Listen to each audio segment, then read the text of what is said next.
water from the San Joaquin River backs up the canal, and when the water gets high enough and it's up against these earthen berms that are really just the product of them cleaning out the canal and dumping the spoils, those berms tend to breach or be overtopped. And so historically we've had multiple floods, as Eric was alluding to, in the last 20 years, and they tend to happen kind of at that upper end of Upper White Lake. And again, this year it was I think a little closer to the river, but floodwaters backed up. Eventually, there was overtopping or breach at the West Stanislaus Irrigation District Canal, and so water from the San Joaquin started filling up the refuge.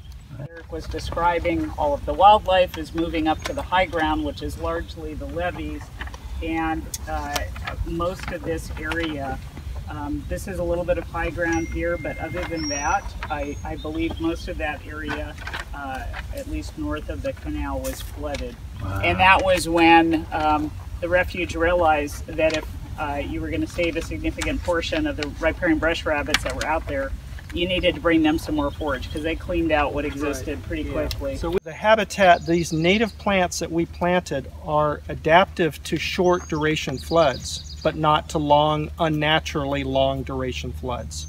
So the willows and cottonwoods will do just fine, but the brushy species like wild rose and coyote bush, elderberry, they will die very quickly from flooding.